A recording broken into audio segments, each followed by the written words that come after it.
Daniel del Valle Blanco es un joven diplomático español que representa a más de 160 millones de jóvenes iberoamericanos ante las Naciones Unidas. Su voz resuena en Nueva York, donde trabaja por una generación más consciente, participativa y comprometida con el cambio. Ha representado a distintas misiones ante la ONU, impulsando políticas de juventud, derechos humanos y sostenibilidad. Su paso por foros internacionales como la Asamblea General de las Naciones Unidas, la Cumbre Iberoamericana y el Foro de Doha reflejan su compromiso con el diálogo y la cooperación global. Licenciado en Derecho con especialización en Derecho Internacional, Daniel ha sido reconocido por gobiernos e instituciones en América, Europa y África. Con pasión y compromiso, demuestra que la juventud tiene poder, que la diplomacia puede transformar y que cuando los líderes se acompañan de acción, los sueños se vuelven legado. Y ese es nuestro invitado esta noche, Daniel del Valle Blanco. Daniel, muchísimas gracias por acompañarnos en primera persona. Qué gusto tener a alguien con una perspectiva quizá diferente de no solamente el tema diplomático, sino también político. Involucrado desde muy joven en este ámbito. Yo no te voy a preguntar la edad para no delatar, pero señor, es bien joven, muy joven. Cuando le digo joven, es muy joven. Y eso no ha sido pues impedimento para desarrollar esas habilidades. Bienvenido a Panamá una vez más, porque sé que has estado pues, muchas veces aquí. Muchísimas gracias, Ricardo. Es un placer para mí estar aquí con vosotros, ¿no? En primera persona. Me encanta el formato del programa, me parece fantástico poder tener un espacio distendido, ¿verdad? Una conversación real. Cómoda, además. Y estás en lo cierto. Yo he venido muchas veces a Panamá y continuaré viniendo si es que no llego a vivir. Porque la realidad es que Panamá me parece un paraíso en la tierra. No me extrañaría, porque todo extranjero que pisa suelo patrio, pues se enamora del país y más tarde que temprano. Y te voy a decir que, de hecho, conozco muchos españoles que residen en Panamá. Sí, hay una y colonia son gente española. Bien exitosa, además. Sí, en el sector empresarial, médico, incluso, en muchas ramas, hay descendientes que han hecho, pues, grandes familias aquí y han aportado mucho al crecimiento de este país. Así que bienvenido siempre. Muchas gracias. Hablemos de ese inicio, en ese caminar a través de la política. Hoy por hoy, o estás dejando un cargo como observador permanente ante las Naciones Unidas. No es cualquier cosa eso. No es cualquier cosa, estás en lo cierto. Mira, yo he comenzado muy joven, como te puedes imaginar. Te agradezco la discreción con la edad porque siempre lo dejo ahí como comodín. Quien lo quiera averiguar, que lo averigüe, y quien no, no. Pero aparento más edad de la que tengo en realidad. En cualquier caso, tú dices que al final la edad puede llegar a ser un impedimento en muchos casos, ¿verdad? Pero yo te voy a decir que mi táctica ha sido utilizarla como bandera. Es decir, demostrar que siendo joven tú puedes también progresar, claro. Puedes hacer cosas disruptivas, puedes ponerte de por medio ante cualquier situación y en el liderazgo público también es así. Así que es un poco pues como comienzan estos periplos, ¿no? En efecto, he tenido la oportunidad de servir como observador permanente y embajador del Organismo Internacional de Juventud ante la ONU. De hecho, he sido la primera persona en ocupar esta posición. Claro, cuando a mí me lo ofrecen por primera vez, mi sorpresa no te puedes imaginar cómo era, ¿no? Porque te vienen ofreciendo una posición acreditada ante Naciones Unidas con rango de embajador, con una edad muy pronta, claro. Y ocupando un asiento permanente en la Asamblea General. Es decir, es como si a un chaval de 15 años lo fichan para jugar en primera línea en el Real Madrid. Y siendo el pionero, obviamente te toca también generar todo lo que alrededor de ese cargo se puede desarrollar. Exacto. ¿Fue un reto? Ese es el verdadero reto. Claro. Mira, qué bien que me lo preguntas tal y como yo te quiero responder, porque sí, bueno, es bonito que seas la primera persona porque como no hay antecedentes, tú mismo puedes idear esa línea de trabajo que quieres seguir, eres el primero que puede marcar un plan, quien puede desarrollar iniciativas, pero a la vez todo lo que haces es muy visible. Claro. Porque la gente te está poniendo la lupa para que no falles en nada. Y cualquier mínimo despiste, y los puede haber y muchos, sobre todo cuando eres una persona pues, joven e inexperienciada, como es mi caso, pues previo a eso tuve otras oportunidades, fui asesor de un embajador, fui agregado de Asuntos Políticos y de Juventud en otra misión diplomática en Naciones Unidas, entonces, bueno, de eso aprendí mucho, pero la realidad es que liderar una misión no es lo mismo, y no es sencillo. Entonces, con delicadeza, con tranquilidad, como diría Mulino, con paso firme, haciendo pues, cosas, ¿verdad?, paso a paso, pero que fueran a ser trascendentales. Claro. No hacer cosas por hacerlas, sino con un ideal de decir, si hago esto es porque merece la pena. Antes de hablar de iniciativas o de cosas que has podido plantear desde tu rol, el que estás dejando, hablemos un poquito de cómo fue esa formación para llegar allí, porque muchos jóvenes se podrían inspirar incluso en tu experiencia para poder caminar, hacer ese recorrido. Gracias, Ricardo. Mira, mi experiencia es quizás disruptiva, es diferente. Porque esto es como todo. Yo además siempre pongo el mismo ejemplo. Cuando tú vas por la carretera, siempre hay diferentes alternativas para llegar a los lugares. Puedes tomar tienes por aquí o la por allá. autopista, ¿verdad?, en la que hay que pagar peaje, y tienes las carreteras secundarias, que son más largas, más curvosas, pero que llegan al mismo lugar y son gratuitas. Quizá gastas más gasolina, también te lo puedo decir, que creo que es un poco mi caso. Pero, mira, yo me he convertido en un funcionario, en un diplomático, sin necesariamente ser diplomático de carrera español. Yo tengo un respeto absoluto por el Servicio Diplomático de España. Es, de hecho, posiblemente uno de los mejores. Creo que yo no valdría para ser diplomático de carrera español porque soy un tipo poco metódico. Y no tan burocrático, además. No me gusta la burocracia. Si yo pudiera hoy día crear una campaña propia, la llamaría Cero Burocracia o No a la Burocracia. Y eso es más retador todavía. Lo es. Mira, soy poco burocrático y además muy impaciente. Así que te puedes imaginar, esa combinación no es fresca. Y bueno, yo me considero más que un diplomático o más que un servidor público, un emprendedor social. Ideo, creo y trato de estrategiar para beneficiar a X o a Y. Esa es un poco la filosofía que yo vengo siguiendo. Tu pregunta, ¿cuál era lo que me habías preguntado? Precisamente ese recorrido, ese camino previo, esa formación que se dio. Sí, exacto. Lo que te vengo a decir es que es eso. Yo no me formé como diplomático, sino que lo hice como jurista. Yo estudié Derecho en la Universidad Complutense de Madrid, en España. Después hice una maestría en Unión Europea y China. Es decir, es una especialización política regional. Para nosotros los españoles, la Unión Europea tiene un peso importantísimo. De hecho, me atrevo a decir que es casi el mismo peso que tiene el Gobierno nacional en muchas de las iniciativas y decisiones. Y luego China lo veo como, tanto al nivel económico como a nivel político, como un mercado demasiado creciente y que tenemos que tener muy fichado. El ojo bien puesto. Exacto. Vamos a ir a la pausa, a la primera de esta conversación, Daniel, y vamos a regresar para hablar un poco acerca de esas iniciativas que has podido plantear, retos que te encontraste ya en el camino durante este cargo y el tiempo que duró el mismo. Vámonos a esta pausa, seguimos aquí en Primera Persona, manténgase ahí con nosotros que regresamos de inmediato.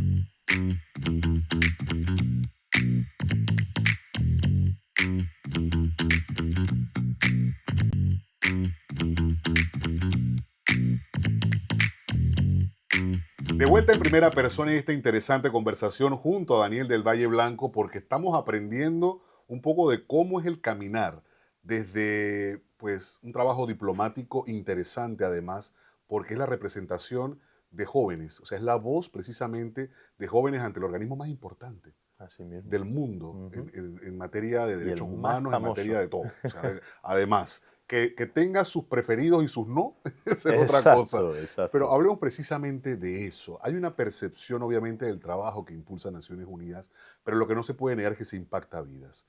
Hablemos un poquito acerca de esas iniciativas que pudiste, desde tu posición, impulsar o dar a conocer, además, porque hay una realidad. O sea, si las situaciones agravan a la población en general, a la juventud, pues repercute todavía el doble en ese sentido. Es cierto. Bueno, gracias por la pregunta. Tienes toda la razón al afirmar que el sistema de Naciones Unidas muchas veces pierde credibilidad, ¿no? Pues porque hay sucesos que se alargan demasiado, hay resoluciones que nunca llegan y países que al final pues están decidiendo sobre cosas que no tienen que ver con sus fronteras. Y eso enfada, eso molesta y hace perder mucho peso al multilateralismo, ¿verdad? O a la percepción del multilateralismo. En el caso de mi trabajo, gracias a Dios, Juventud es un poquito menos polémica.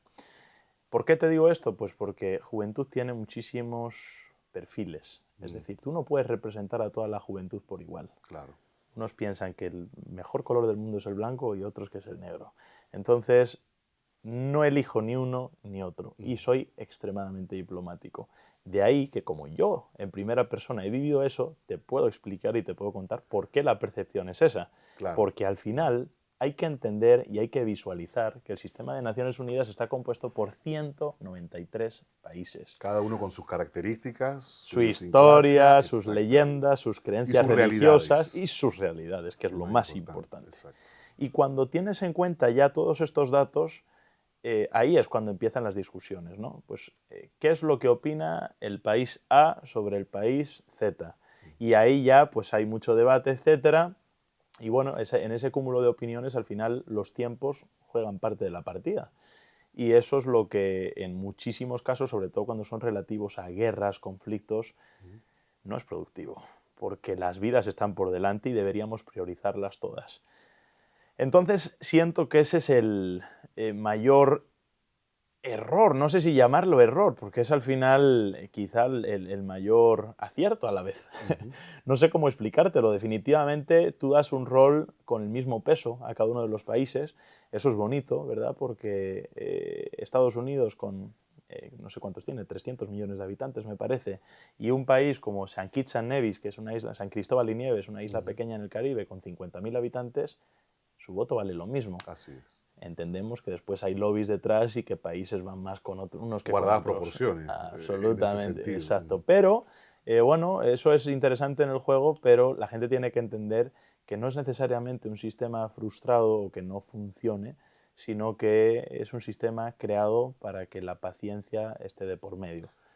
¿Consideras tú que las naciones toman en serio el tema de la realidad de la juventud?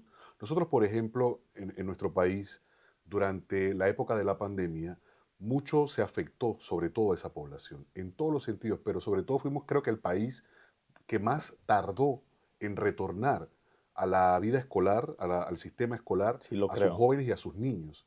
O sea, el daño que se ha hecho a la calidad del conocimiento es terrible en nuestro país. Pero además de eso, cuando regresamos, que todo empieza a abrir, mucho se habló del tema de salud mental, de las atenciones que se percibirían. Eso no ha pasado realmente en este país.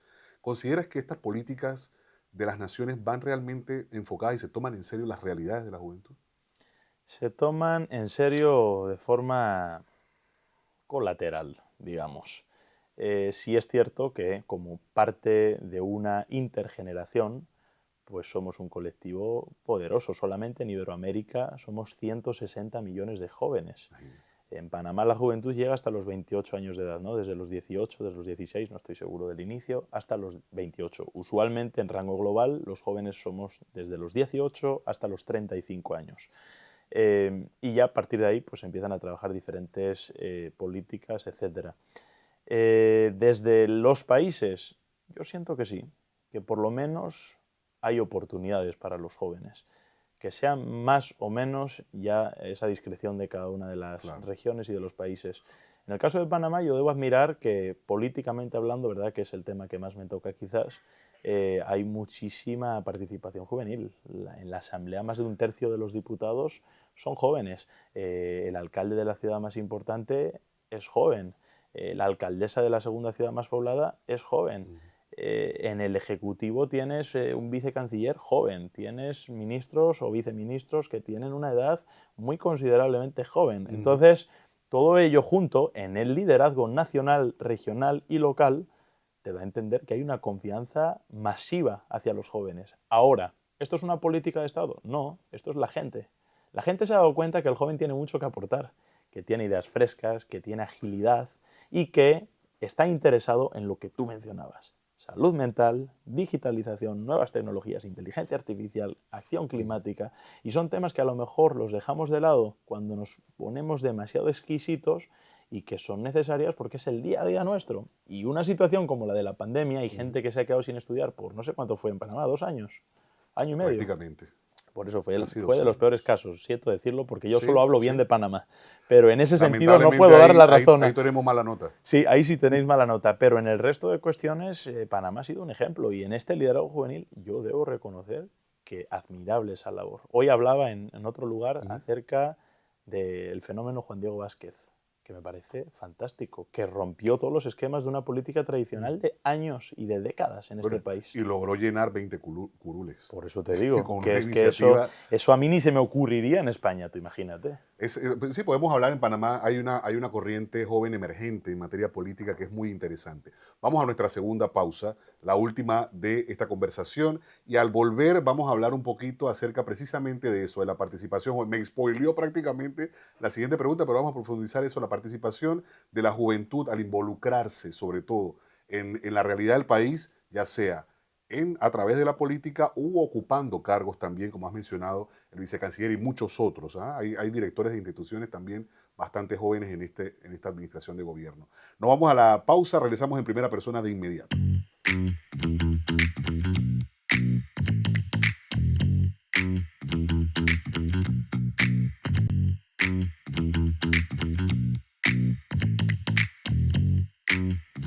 De vuelta, Daniel del Valle Blanco, esta noche con nosotros en primera persona, una conversación que estoy seguro que muchos de ustedes apreciarán desde el punto de vista de un joven que se ha involucrado en política y sobre todo en el carácter diplomático desde muy temprana edad y que hoy por hoy pues, nos cuenta su experiencia.